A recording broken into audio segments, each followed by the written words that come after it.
go back to 1959 and look at the aircraft, and we would never have thought that in 2021 we're still going to be flying Hercules. For more than 60 years, the Lockheed C-130 Hercules has been the RAAF's workhorse transport aircraft. In the early 1950s, Air Force was looking for a replacement for the wartime C-47 Dakota. The C-130A Hercules offered nearly 4 times the payload, twice the speed and range, and 3 times the troop capacity of the Dakota.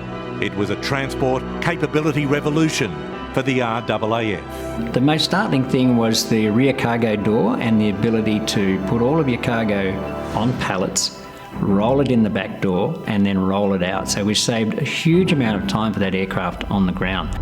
The first 12 aircraft were delivered between 1958 and 1959. 12 more C-130E models were delivered in early 1966. RAAF base Richmond became the focal point of Australia's largest air freight operation, supplying Australian forces in Vietnam and evacuating the wounded from the war zone. The current Hercules can carry 128 troops or 97 stretcher patients.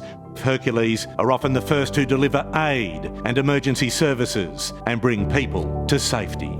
It can haul 18 tonnes over a range of 5,000 kilometres and operate from remote, unsealed runways.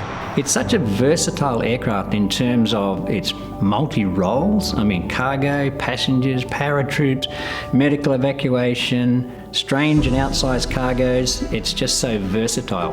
The versatility of the C-130 made it ideal for humanitarian missions. They have supported Australia's scientists in Antarctica, sustained United Nations missions in the Sinai, flown search and rescue missions, transported the public during the 1989 pilots dispute, and airdropped fodder to cattle stranded by floods.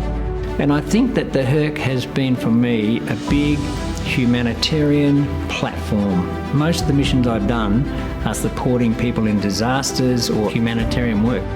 The original C-130As were phased out in 1978, replaced by the C-130H. The H had updated engines, improved avionics and a redesigned outer wing. In 1999, the C-130J was introduced to replace the ageing E models. The J model had more powerful engines, composite propellers and glass cockpit instruments. In the opening decade of the 21st century, RAAF Hercules supported Australia's commitments to the wars in Afghanistan and Iraq. Since February 2004, they have maintained a continuous presence in the Middle East region. Locally, the Hercules has provided medical evacuation, sustained regional peacekeeping and flown bushfire relief.